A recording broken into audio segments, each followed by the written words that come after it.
Dans cette vidéo, je vous donne 6 astuces pour améliorer votre café avec une machine automatique à grains.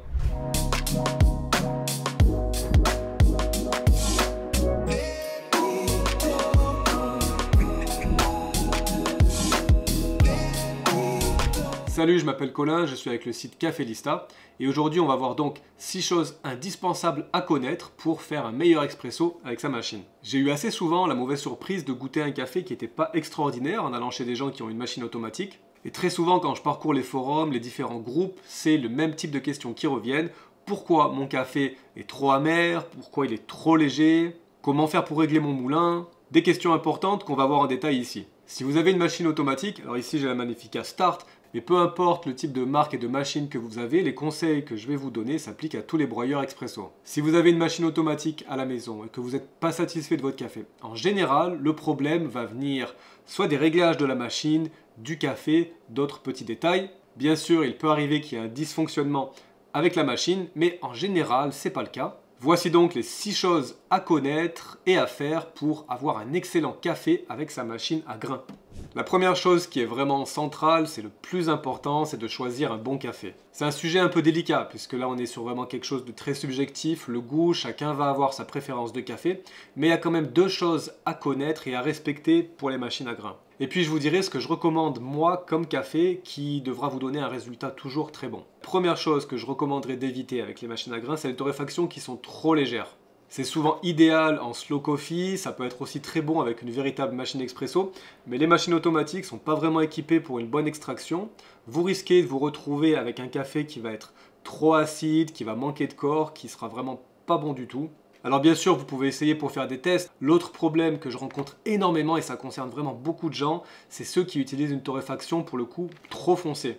D'ailleurs, si vous avez lu le manuel de votre machine, toutes les marques recommandent de ne pas mettre une torréfaction qui est trop noire et trop huileuse à l'intérieur de la machine. Les huiles du café risquent de se déposer à l'intérieur, c'est difficile de nettoyer le moulin et l'ensemble du système.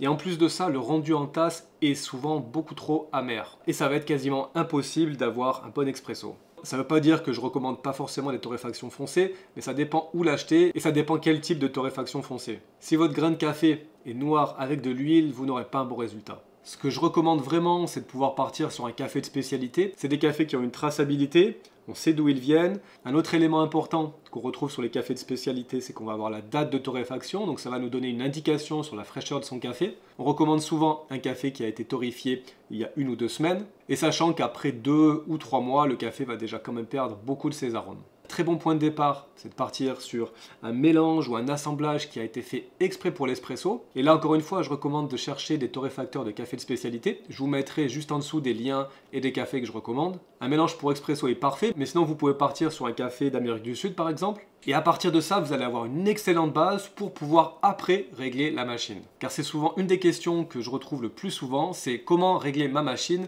alors que le café qui est utilisé est pas super et que ce sera impossible, même en réglant correctement sa machine, d'avoir un bon café. On va regarder maintenant comment régler sa machine, comment régler son moulin pour avoir un bon expresso. Il y a quelques mois, j'ai réalisé une vidéo un peu plus en détail que vous pouvez aller consulter.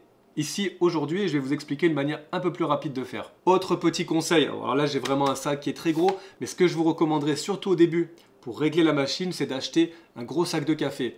Partez pour au moins 500 grammes, je vous recommanderais même 1 kg. L'idéal, c'est d'avoir le même café, on garde le même café, on fait les réglages et c'est normal si jamais on en gaspille. C'est souvent une étape indispensable pour pouvoir régler sa machine. Parce que si vous partez sur un paquet de 250 grammes, il va être en général très vite terminé avant qu'on ait le temps de pouvoir goûter les différents cafés et les effets des réglages qu'on va faire. On part donc avec un bon café de spécialité et un sac assez gros et ensuite on va s'occuper des réglages du moulin. Pour régler le moulin de votre machine automatique, je vous recommanderais de faire ça en 2 étapes. Mais petite précision, si vous venez d'acheter votre machine, je vous recommanderais de l'utiliser quand même quelques temps sans toucher au réglage, juste pour se familiariser avec le café, avec la machine, avec ce qu'elle peut faire. Et ensuite, si c'est nécessaire, donc d'aller modifier le moulin et les réglages internes. Mais pour avoir testé des dizaines et des dizaines de machines à grains, souvent le moulin est réglé dans la position moyenne et le résultat, c'est un café qui va être un petit peu trop clair, trop léger, qui va manquer de corps, qui va pas ressembler vraiment avec l'expresso. D'où l'importance de bien régler sa machine et son moulin. Ce que vous allez faire, c'est que vous allez partir sur un expresso ou en tout cas une boisson, je vous recommande de partir sur un expresso simple et de garder toujours la même intensité, les mêmes paramètres. Pour notre réglage ici, on va donc choisir l'expresso, ici expresso simple, intensité 3. On prend ça et on ne le touche pas. Le réglage du moulin peut prendre du temps, donc c'est quelque chose que vous pouvez faire aussi en plusieurs jours ou si vous voulez pas trop gaspiller de café. Parce que le moulin se règle seulement quand il est en fonctionnement. Donc il va falloir lancer un expresso, tourner de quelques crans le moulin, et ensuite il va aussi falloir attendre 2 à 3 cafés avant qu'on ressente vraiment les effets du changement du moulin. Ici, ce qu'on va faire, c'est qu'on va chercher à aller sur une position assez basse, donc on va resserrer les moles du moulin pour avoir une mouture qui va être de plus en plus fine. L'objectif, ce que vous allez rechercher, c'est d'avoir un café qui coule assez lentement. Par contre, on ne veut pas de goutte à goutte. Si vous avez du goutte à goutte, ça veut dire que la mouture est trop fine, que l'eau passe pas correctement, ce ne sera pas bon. Et si à l'inverse, votre café coule en 10 secondes, ça veut dire que la mouture est trop fine, l'eau passe trop rapidement. Là, ça va être sous-extrait, ce ne sera pas bon non plus. Ce que je fais en général, c'est que je descends assez bas en termes de finesse de la mouture pour trouver justement le moment où on va avoir du goutte à goutte et à partir de là, desserrer un petit peu les meules pour qu'on ait un fin filet de café qui coule dans la tasse. Une fois que vous avez fait ça et que vous avez trouvé le bon réglage du moulin, vous avez votre café qui coule correctement, on va s'intéresser au volume de café. Et là c'est sympa, on va pouvoir faire plusieurs tests et je vous recommande de le faire pour trouver vous le café qui vous plaît parce que le café que j'aime n'est pas forcément celui que vous allez aimer. Ce qu'on va faire ici, c'est qu'on va faire 4 cafés avec 4 volumes différents pour voir le goût que ça peut avoir. Je vous recommande de partir sur 30 grammes, 40, 50 et 60 pour avoir une palette assez large d'expresso. Si vous avez une machine plus haut de gamme, vous allez pouvoir régler le volume avant de lancer votre expresso, c'est pratique. Sur la Magnifica Start, on ne peut pas. On va avoir un café qui coule à la base autour de 60 ml, 60 grammes. On va donc utiliser ici une balance pour arrêter l'extraction quand on veut.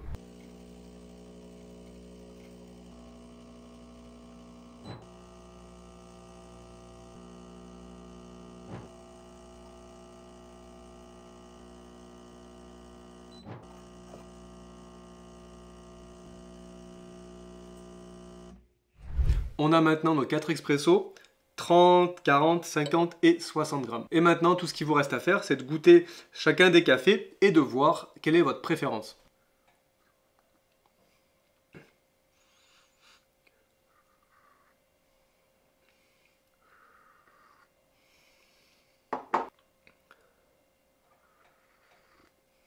Pour moi, le juste milieu se trouve ici, donc entre 40 ou 45 grammes. Là, ça nous fait un bon café.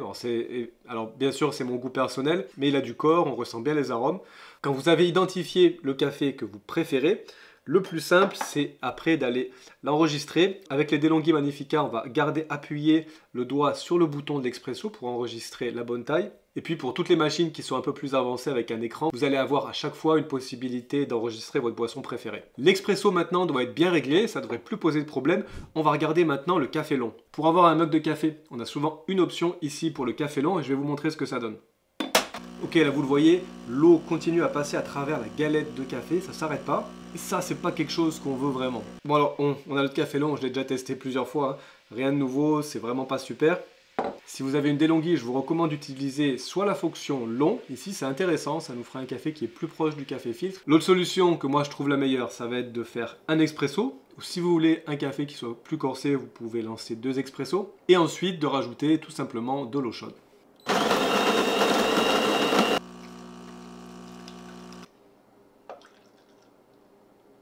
Et voilà, là vous êtes sûr d'avoir toujours un très bon mug de café. La quatrième astuce qu'on néglige assez souvent, c'est l'importance d'avoir de l'eau filtrée.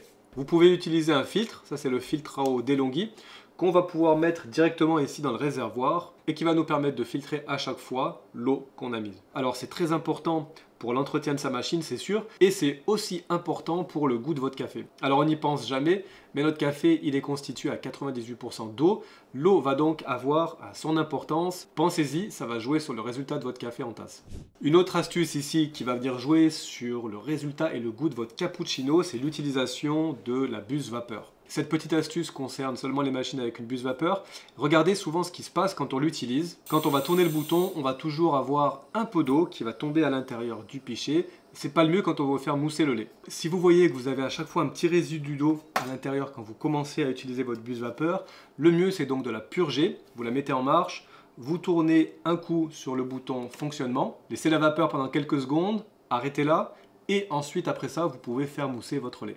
Et pour finir, sixième et dernière astuce qui est aussi très importante mais qu'on a tendance à oublier assez souvent, et moi le premier, ces machines fonctionnent tellement bien et surtout quand elles sont réglées, on n'a vraiment plus rien à faire, on appuie sur un bouton, le café sort et c'est très vite fait d'oublier l'importance du nettoyage, de l'entretien de sa machine. Mais je vais vous montrer ce que ça donne d'utiliser sa machine pendant un petit moment. Pour préparer la vidéo avant et maintenant, j'ai lancé vraiment un bon nombre de cafés, donc la machine a bien fonctionné. Je vais vous montrer l'état du groupe d'extraction maintenant. J'ai sorti le bloc d'extraction, il était donc complètement propre avant. Ça peut vous donner une petite idée de ce que pourrait ressembler le vôtre si vous ne le nettoyez pas au bout de plusieurs semaines. Bon, ici tout est encore un peu humide puisque je viens de m'en servir, mais au bout d'un moment, les huiles de café vont sécher, ça va s'incruster à l'intérieur, et si c'est pas bon pour la machine, pour sa longévité, ça peut aussi avoir une certaine influence sur le goût de votre café. D'où l'importance de le laver une fois par semaine, de le faire sécher et de le remettre. Ça va vous prendre 20 secondes et ça nous fait une garantie en plus d'avoir toujours un bon expresso. Et voilà, on a fait le tour de ces 6 astuces. Alors si vous utilisez un bon café, donc café de spécialité, une torréfaction moyenne faite pour l'expresso, si vous réglez votre moulin correctement, si vous choisissez le bon volume en tasse, si vous utilisez ensuite une eau filtrée, si vous entretenez correctement votre machine, il n'y a pas de raison pour que votre café ne soit pas bon, voire excellent, parce que ces machines sont quand même très capables. Si vous avez d'autres astuces d'utilisation, n'hésitez pas à les partager dans les commentaires juste en dessous. Et si vous voulez voir comment régler votre machine encore plus précisément, alors je vous recommande de regarder cette vidéo ici, où je vous parle un peu plus des différents ratios de l'expresso, de la possibilité de peser son café pour pouvoir ajuster encore plus précisément le volume en tasse. Je vous souhaite maintenant une bonne journée et surtout un bon expresso avec votre machine. Je vous dis à bientôt. Ciao.